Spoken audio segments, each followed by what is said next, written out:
Welcome to In Real Life, Foster Care Unfiltered, where real foster families share their journeys, the challenges, joys, and life-changing impact of opening their hearts and homes. In each episode, we explore the experiences of foster parents and the difference they make, with insights and guidance from Children's Home Society of North Carolina. If you've ever wondered what it takes to foster, you're in the right place. Let's dive in. Hi, everyone. Welcome back to the podcast. I'm excited about today's guest. Today we have Mikaila with us, who's going to be talking to us from a couple of different perspectives, some real life experience and then some professional experience that she has in the foster care child welfare arena. Welcome, Mikaila. Thank you. Thank you for having me. Well, if you're okay, we'll just dive in. Let's do it. Awesome. So let's start maybe with you telling us a little bit about who you are, Mikaila, in regards to the professional role you hold and any of your personal story you'd like to share that maybe led you to your professional role. Yeah, so I am a family recruitment specialist here at Children's Home Society of North Carolina. And basically, I'm a boots on the ground worker. That's what I call myself. Love it. I'm in the community. I am having conversations. I am knocking on the doors of businesses. I am flyering in the community. I'm talking to anyone who is interested in becoming a foster parent in a little over 20 counties, and really just spreading that awareness, educating them, and hopefully getting them to the point where they feel ready to apply to become a foster parent. Awesome. And I think for me, what led me to that was I really started to volunteer in the foster care community when I turned 18. And it was significant for me because I had just aged out of foster care myself. Right. And I always tell people that when you grow up in foster care, when you've aged out of foster care, you don't have the privilege to be able to ignore the crisis that it is every day. It's still, I'm 27 now. I'm a mom. I'm married. I have 2 biological children, and I help take care of my niece full time as a kinship care provider. And it still is, it affects my life still to this day. So I definitely, when I turned 18, I was like, I'm going to keep going. And that I just gradually kept, working up towards different things. And an opportunity was presented to me to do Hope for the Holidays here at CHS. And I thought that would be so cool, so fun, because I was going to be able to pack bags of presents for the kiddos that we serve. And that one thing led to another. I think the team really enjoyed me during Hope for the Holidays. And then I met my now supervisor, Jeremy, and we kicked it off. And really, CHS worked me into being able to hold a position in family recruitment, being inclusive of my lived experience. It was actually pretty beautiful. Awesome. Thank you for sharing that, Mikaila. I learned something new about you. I don't know that I realized that you were a kinship provider. That's awesome. Yeah, it's not something I really have told a lot of people, actually, because it's been newer this year, but I actually kind of bridge a relationship between my brother and his daughter, and they both stay with me. Okay. It's like a whole nother can of worms, but yes, I definitely help raise my niece full time. She's a ball of fun. Wow.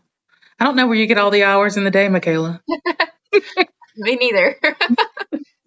So let's talk a little bit. We'll dig in a little bit more. So you're out in the community, boots on the ground, as you call it, spreading the word about the need for foster parents in the state of North Carolina. You have a personal connection to this work. I love what you said about that. You feel a sense of responsibility that you can't just sit still and do nothing about the crisis. What do you want people that are listening to us to know about the crisis from both perspectives, your professional role of trying to spread, and then what does and not that you're speaking for all the children of North Carolina, because that's a big, no, I'm not asking you to do that, but what do you think is reflective of that need for the kids of North Carolina who do need safe, loving homes? Yeah, I think a more perfect world in my eyes would be a world that no child has to worry about where they're sleeping or if they're going to have a safe place to land, or if people are going to be supportive of whatever journey they're going through in their childhood, because you can't control anything when you're a child. You Right. are at the mercy of others. You are hoping that, people are feeling the need for you as a child because you can't work a job. You can't provide for yourself. You can't make decisions for yourself. And so I really just want people to know that hopefully in North Carolina specifically, it's important for us to make a difference. Nationwide, but more importantly in North Carolina, to make a difference in these kids' lives to where we don't have kids sleeping in DSS offices. We don't have kids put in hospital beds for an egregious amount of time where they have, nurses and CNAs and contracted staff taking care of them.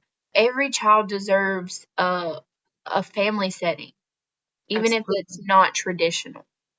Absolutely. I love that. Thank you for sharing that. I once heard a DSS social worker describe a sibling group. I believe it was of two kiddos that came in after hours, and her sitting at her desk calling all of the private agencies because they didn't have an option within the DSS to find homes, and these two kiddos listening to her call all these homes.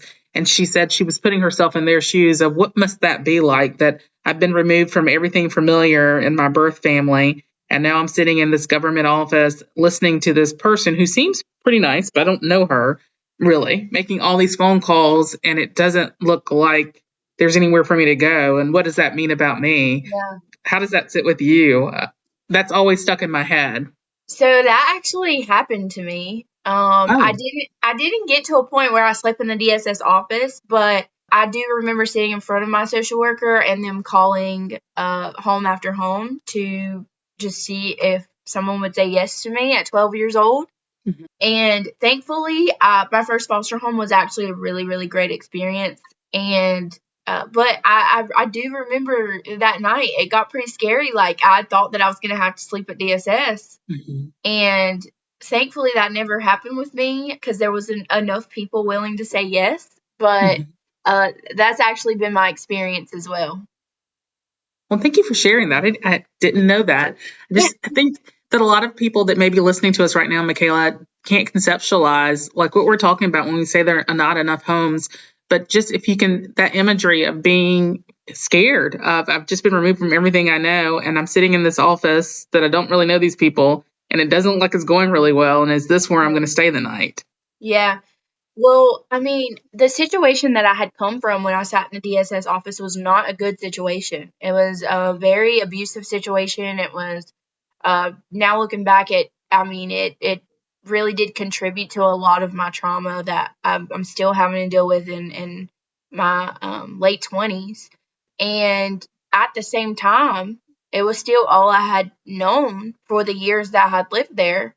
And I was used to. And I always Right. tell people, like, one thing about DSS showing up and removing me from that situation was I had a dog, Hmm. and nothing was going right there. I mean, there was days this is a situation where there was like locked food cabinets, and like there was days I didn't eat, and there was days I was locked out to the outside world for multiple days on end, having to find couches to sleep on as an 11-year-old kid.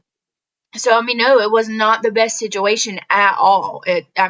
You think of that. I think about my children being in that situation, and that just horrifies me to even think about.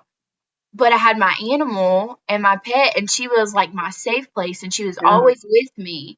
And I remember DSS showing up, and two things can be true at once, right? Like I was so grateful to be removed from that situation, Right.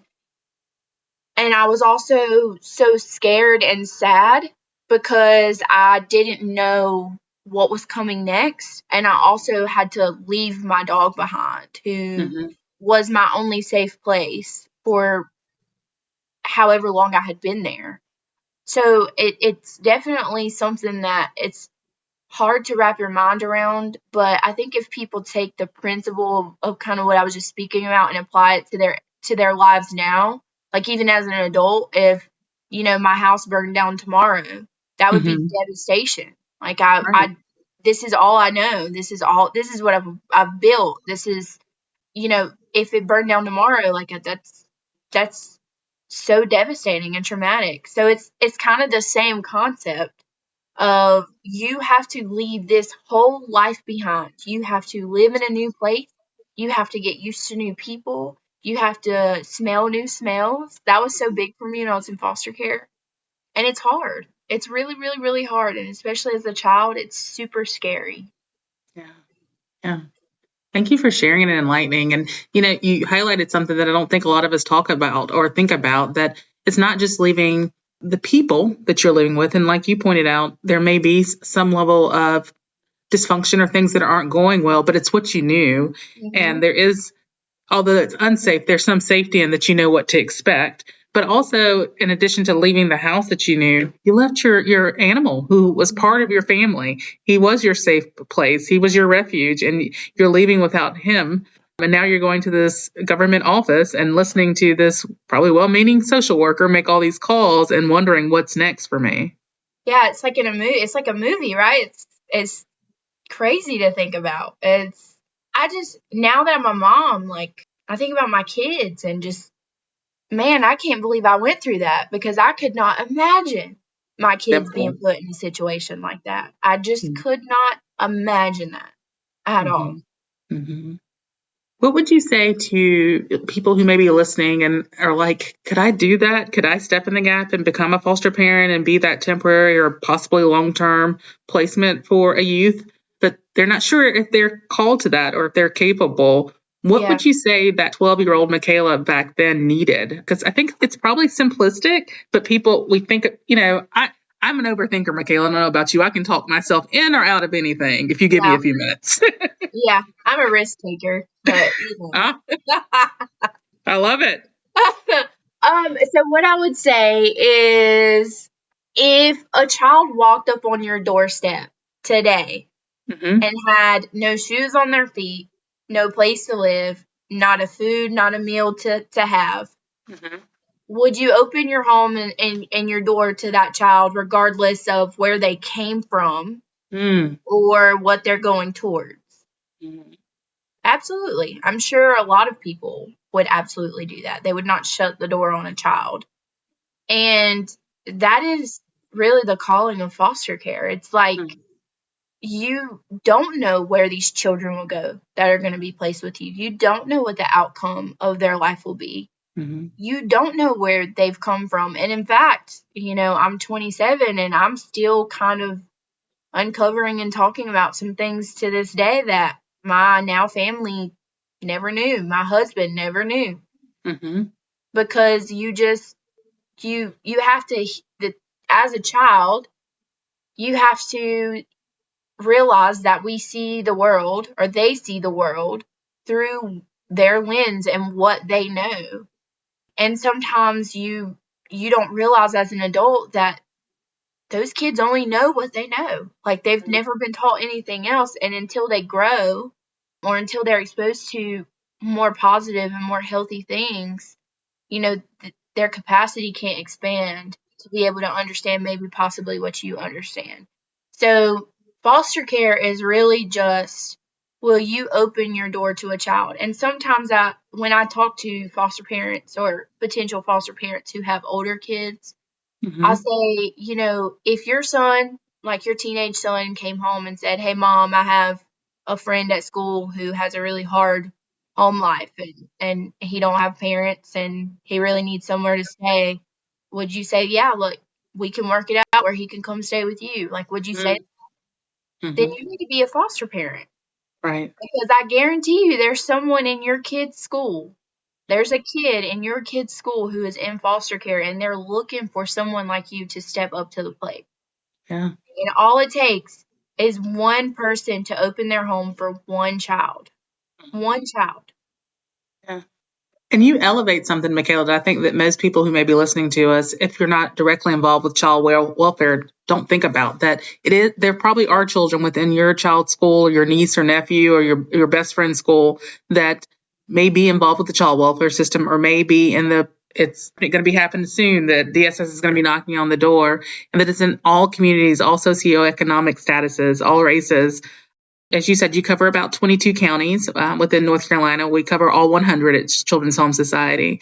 how do we get that message out? Or what would you say to the viewers about the need? Because I think a lot of us aren't, it's not in our face, but these children are real and they need us. And I personally feel a mission. I feel like you do too, that the children of North Carolina and the children of the they deserve better. As adults, we have to step up and be better and fill the gap. Yeah, they do deserve better. And I would just say, open the door to us. Just have a conversation with us, as recruiters. Like, we are really, like I said, boots on the ground, just trying to. I bet if you have a church, if you have a business, if you have a big family, if you are super involved in your kids' sports activities or the YMCAs, or I mean, you name it. If we have a conversation and we talk about what's important to you and what you do on a daily basis, I could probably come up with an idea of how you can help contribute if you can't foster Right. to helping us find the people who can and get the message to the people who can. Mm-hmm. Because we come up with such creative ideas in recruitment. Like, we've done so many different things to get the message out and to get the word out, and we're going to continue to do that as things evolve and as things change. And so it's just, even if you can't foster, just have a conversation with us so that we can talk about, okay, what can you do and how can you help us? Yeah, I love the tagline, and you see it a lot in the community, but that everyone can't foster, but everyone can do something, and figuring out your something. And like you said, just opening the door to a conversation to figure out if you can't foster, what can you do to help? Awesome. There are approximately 11,000 children in North Carolina who need a permanent, safe, and loving home. Can you make a difference? Children's Home Society offers training, resources, and support to help you become a licensed foster parent. Learn more at chsnc.org and start your foster care journey today. You're giving me so much to think about, Mikaila. You're a pretty amazing human if no one's ever told you that. Oh, thank you.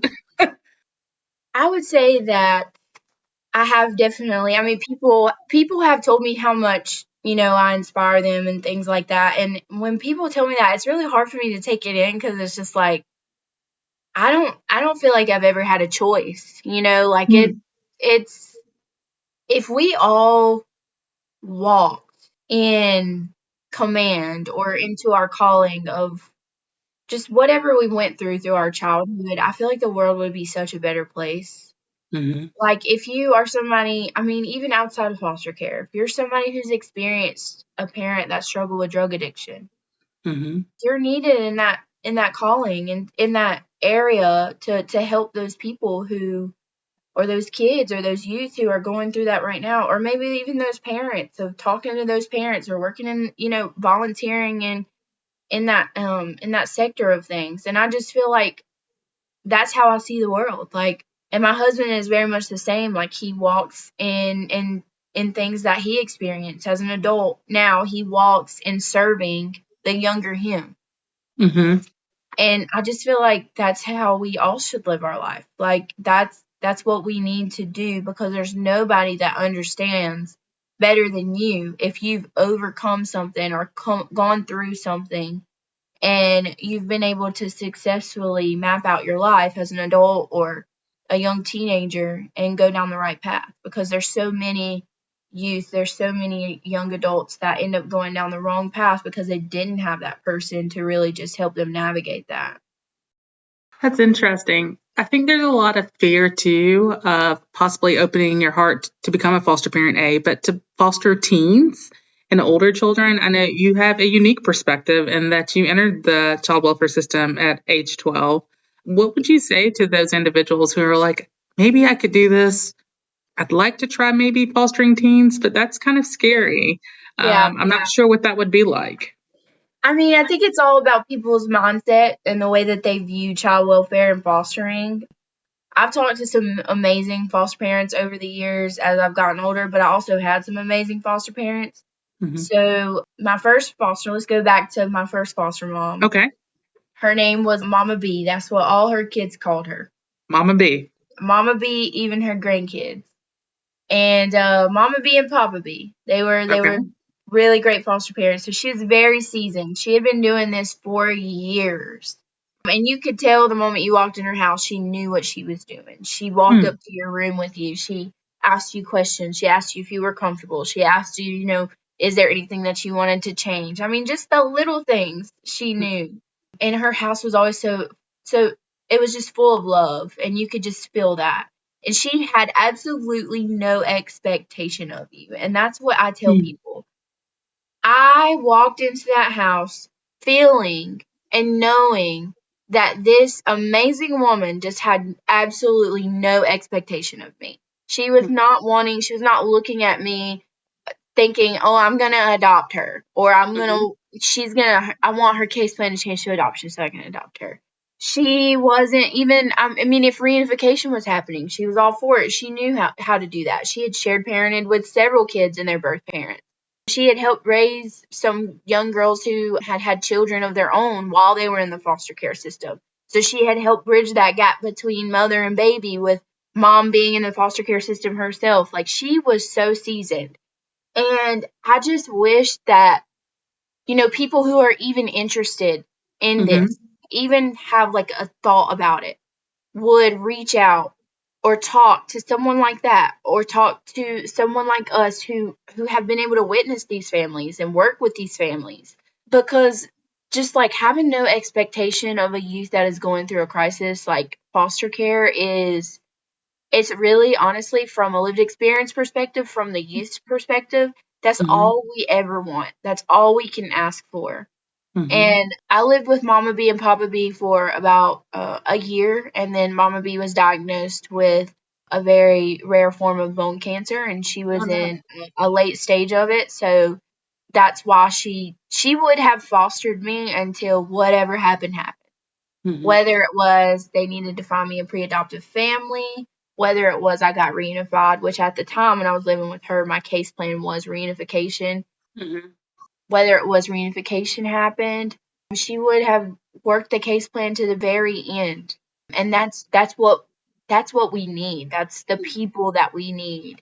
And she had been doing it so long, she wasn't scared of it. And she got attached to every single one of her kids. I still talk to Papa B frequently, and his family, yes, they are still considered my family. Your family.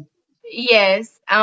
It's just really just letting down the walls of expectation, I think. Being open.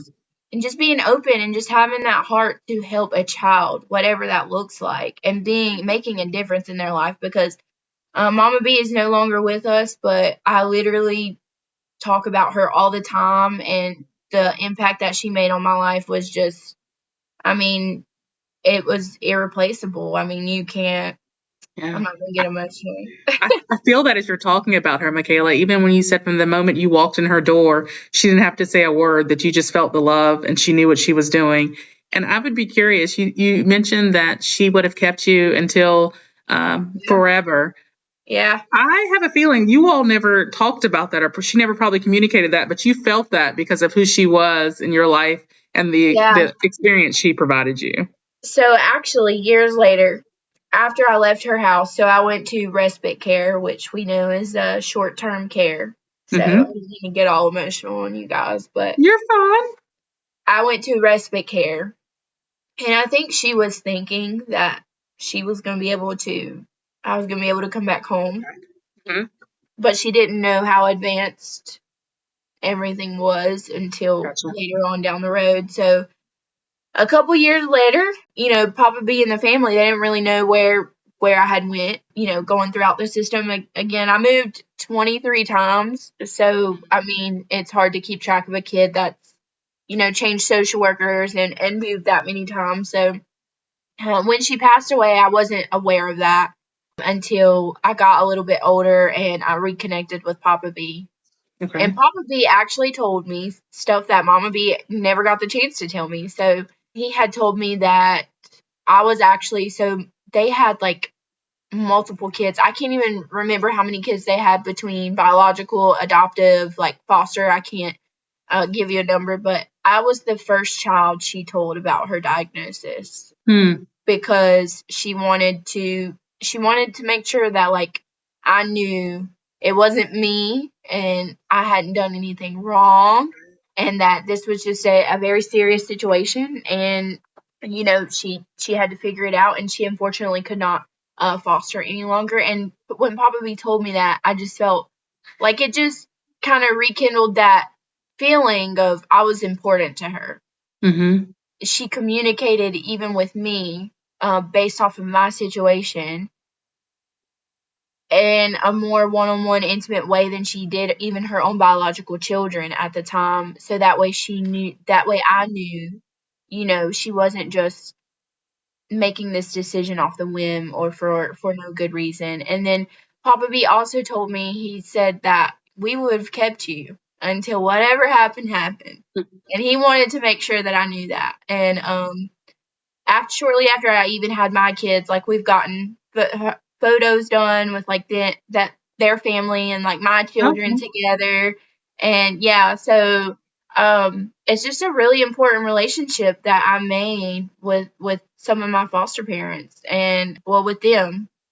And that's why when people say like, I don't want to get too attached, or I'm scared of what will happen when they leave, like, don't be, because I could drive to Papa B's house right now and go sit on his couch and we could eat a bowl of cereal if we wanted to. Like, it's okay. And he's so important to me and in my life, and so is his wife and his kids. Like, they are a huge part of my heart. So that was my first experience in a foster home, and I'm so grateful that that was the experience that I had.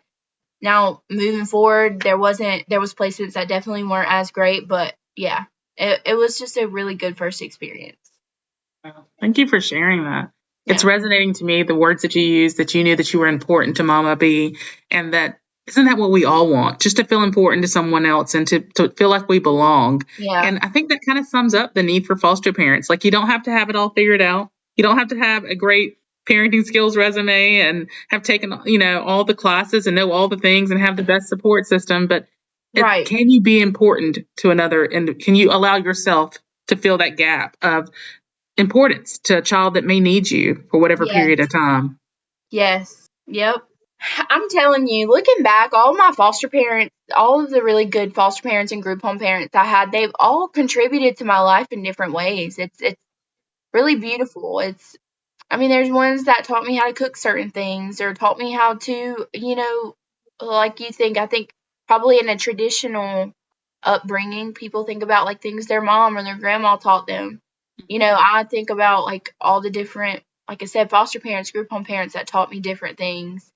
And I take a little piece of that with me everywhere I go. And even today, like, being the mom that I am, or the aunt that I am, is super important. Like, it was important for me to see the people who shared parented whenever I was in care, and who would communicate with my biological parents, like, and they were so respectful and so open and so caring, no matter what the circumstance was. That was setting an example for me. Right. And that's what's so important in this process, is setting an example for these kids and really just showing them, like, hey, you are worth this fight, whatever this fight is. You are worth this obstacle, whatever this obstacle is, because that's really what it's about. I tell people, like, when me and my husband found out we were pregnant, and I was going through like my prenatal stages, and I was going to the appointments, and I was watching what I ate, and just like all of these things, like, I was preparing for my child. I was preparing for a new addition. And I thought that I knew what it was going to be like. I had no idea. I had no idea. My children are completely different.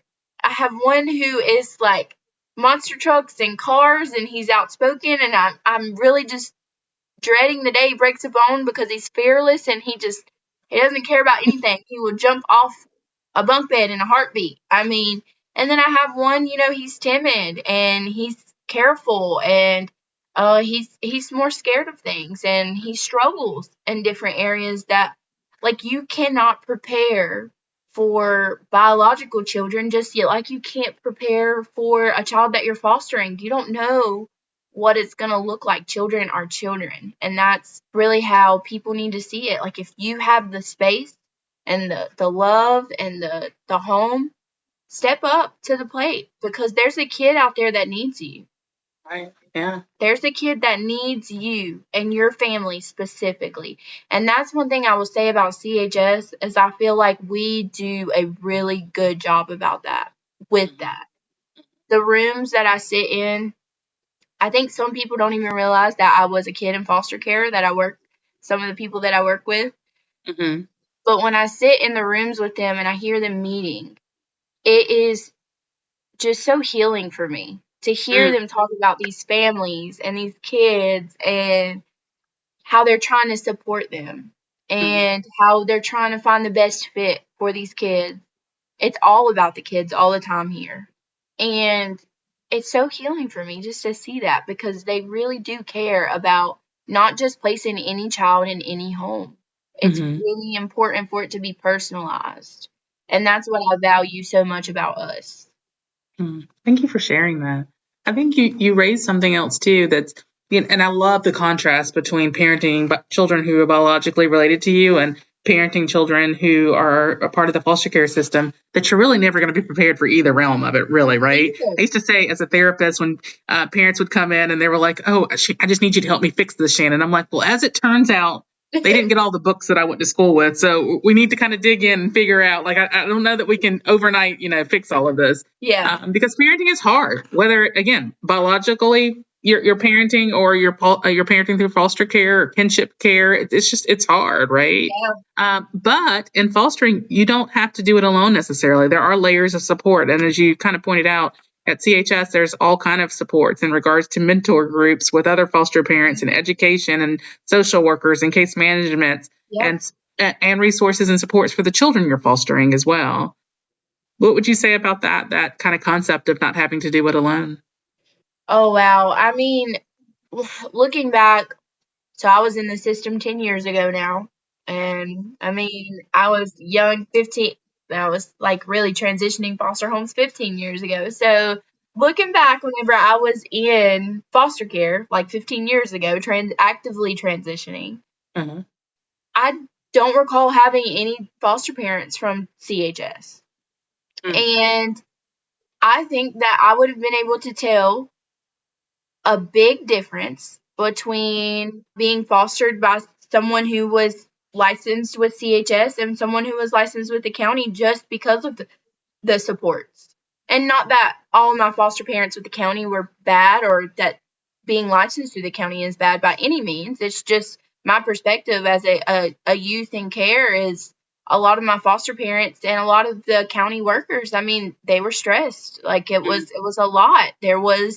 They needed more support. The social workers, the supervisors, and the foster parents needed a lot more support than I feel like at the time, they were able to have.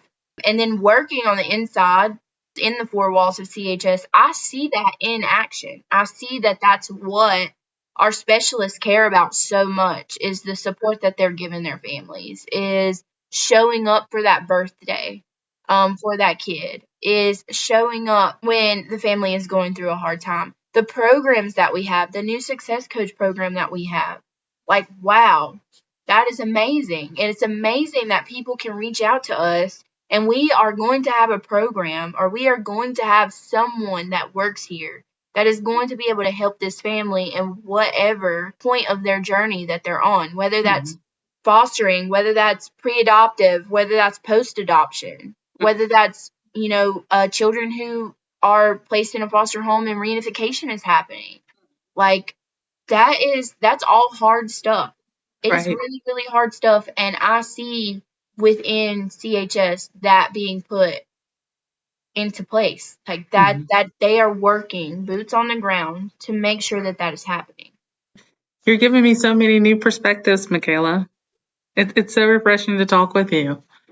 What are we missing? What are some of the other takeaway messages for again, our listeners out there in the universe? I don't know who we're connecting with right now. How do people get started? How do you think they should take that first step if they're like, I know you said have a conversation with you or your colleagues as family recruitment specialists, and you all are across the state. And I'm sure we can provide that information in the footnotes of how to do that. But what would you say about getting started?